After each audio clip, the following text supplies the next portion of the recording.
Shalom Ozini, bonjour. Vous êtes rabbin de la synagogue du 8e arrondissement de Paris.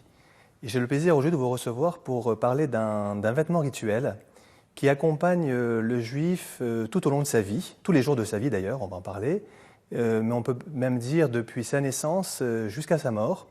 Il s'agit donc du talit, on va définir tout à l'heure ce terme, de ce châle de prière, et de la naissance parce que lorsque le papa a une fille, il va la nommer en montant à la Torah, en étant appelé à la lecture du Pentateuque, en se revêtant d'un talit. Lorsqu'il y a une circoncision, le père a un talit, la personne qui a le bébé sur ses genoux a un talit. Lorsque l'on se marie, eh bien, le jeune marié prend le talit et avec sa future épouse, il se place sous ce talit. Et puis la mort aussi, malheureusement, quand quelqu'un s'en va, eh bien, on l'enveloppe dans le talit qu'il a porté tout au long de sa vie. C'est dire si ce vêtement rituel tient une place centrale, et ce sera donc notre sujet d'aujourd'hui. Et je voudrais vous poser la première question, à savoir qu'est-ce que veut dire le mot talit, un terme hébraïque, et puis ici le mot tzitzit. Vous allez expliquer évidemment que les deux vont de pair. Tout d'abord, je vous remercie de cette invitation et si je puis me permettre de compléter cette très jolie présentation, s'il revêt un caractère si central, c'est précisément parce que, au-delà de tous ces événements qui vont de la naissance à la mort, je dirais qu'entre ces événements, au quotidien, tous les jours, évidemment, tous les juifs qui respectent la tradition, eh bien, revêtent ce talit tous les matins de l'année. Absolument, tous les jours. Et évidemment, cela nous amène à parler de l'origine même de ce terme de talit. Talit, l'origine du mot talit, cela fait référence au terme tal, qui signifie la rosée. Il y a un verset dans la Torah qui nous dit « Tizal katal imrati » que ma parole, eh bien, se distille comme de la rosée. Or, qu'est-ce que doit représenter le talit? C'est justement la bonne rosée, c'est-à-dire faire en sorte que le talit incarne et représente la totalité des mitzvot, afin que les commandements religieux de la Torah, qui sont au nombre de 613, et dont les fameux nœuds, les fameux fils tressés, qui s'appellent tzitzit en hébreu, et qui représentent l'élément essentiel de ce qu'on appelle le vêtement qui s'appelle le talit. En fait, le talit, c'est le vêtement. Le talit, c'est le vêtement. Et le tzitzit, les franges rituelles, c'est ce qui lui donne un caractère religieux. Exactement, puisqu'ils sont au nombre, ils correspondent à un nombre précis de nœuds et également d'anneaux qui entourent ces nœuds et de fils. Et tous ces fils, l'association de ces fils et de ces nœuds ou anneaux représente en tout le chiffre de 613. En hébreu, 613 correspond au nombre des commandements qui se divisent, comme vous le savez bien sûr, en 248 commandements positifs et également en 365 défenses. Des actes, des actions, oui. Et 365 abstentions, défense. Interdictions, qu'on trouve dans le Pentateuque, donc dans les 5 livres de la Torah.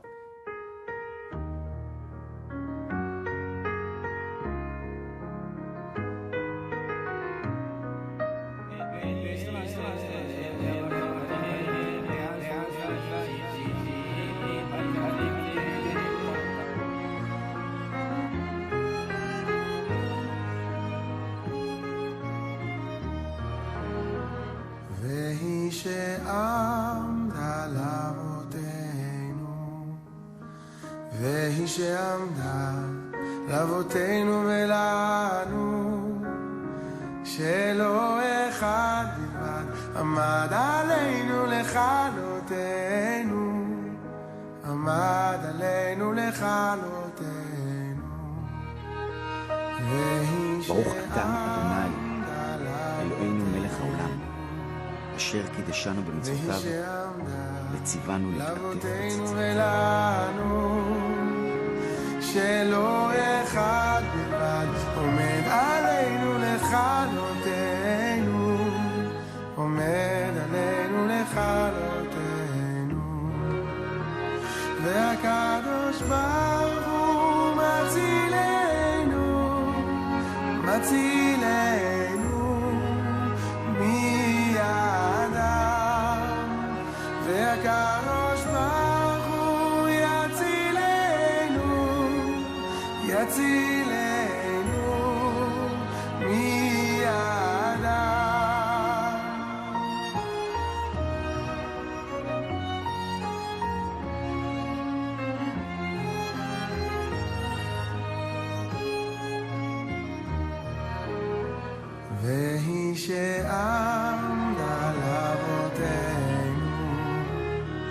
והיא שעמדה לאבותינו ולנו, שלא אחד לבד עומד עלינו לכלותנו, עומד עלינו לכלותנו.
Dans la Gemara, dans le Talmud, le mot talit est neutre. Exact. C'est un vêtement.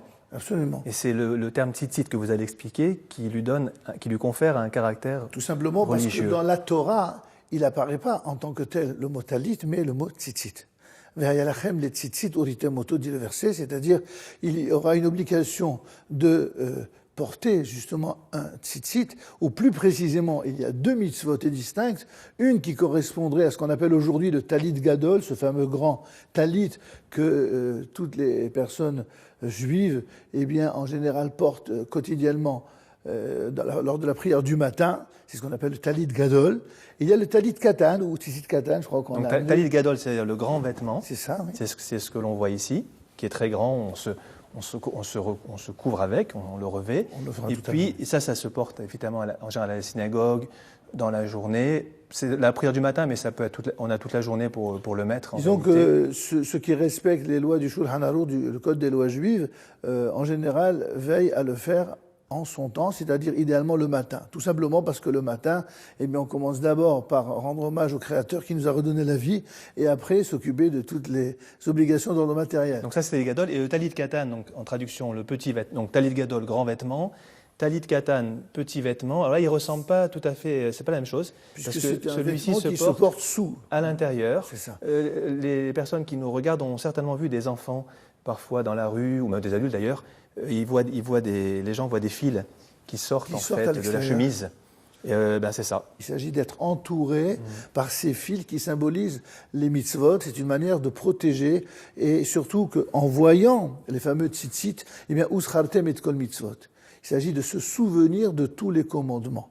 Et c'est pour cette raison qu'effectivement, c'est une mitzvah fondamentale. Et je dirais que plus qu'un vêtement religieux, c'est un vêtement qui caractérise en fait tout un peuple, toute une nation. Concrètement, qui est-ce qui est tenu de porter ce vêtement? Est-ce que ce sont tous les hommes, les femmes, qui doit le porter? Tous les hommes ont, à partir en tout cas de l'âge de 13 ans et un jour, c'est-à-dire l'âge de la bar mitzvah, ont l'obligation religieuse de le porter. Bar mitzvah, donc c'est la majorité religieuse. Bien sûr. Les femmes n'ont pas cette obligation, tout simplement parce que, de manière traditionnelle, les femmes sont dispensées d'un certain nombre de mitzvot qui sont notamment liés au temps. Il faut préciser que le talit ne se met que dans la journée, oui. Pas la nuit. Oui, bien sûr.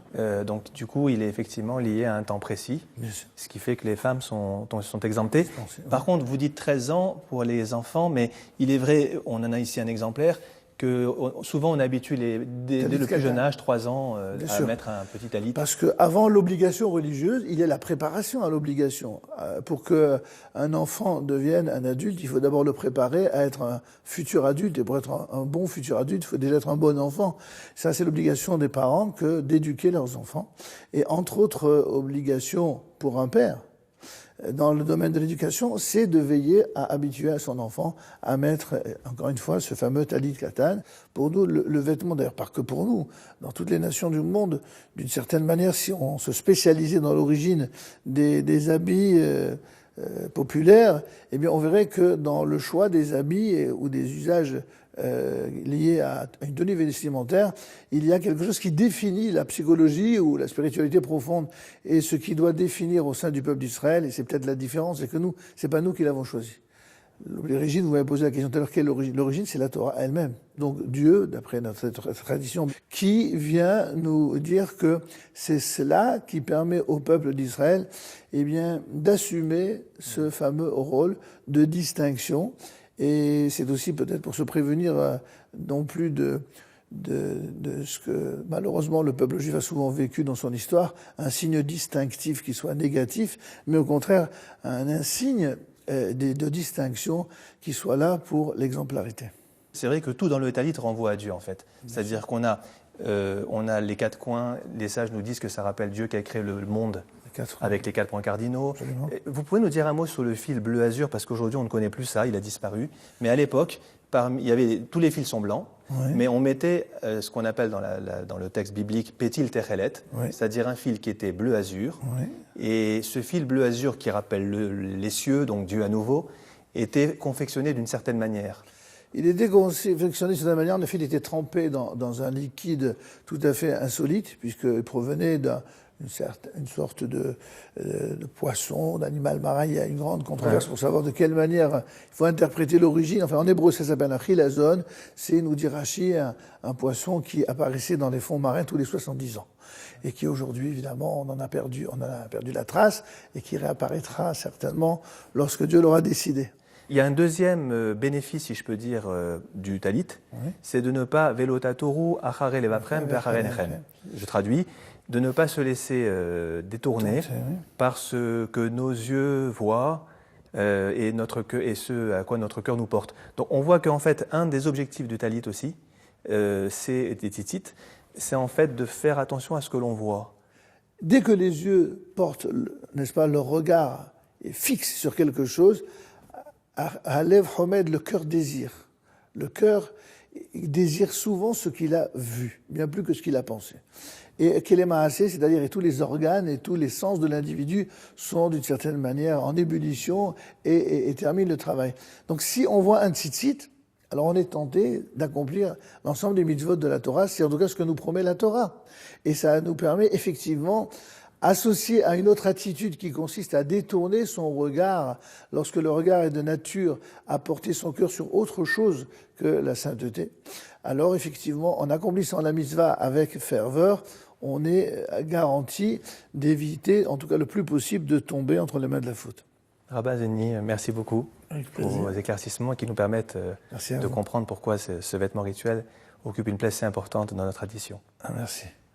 Bon dimanche à vous toutes et à vous tous.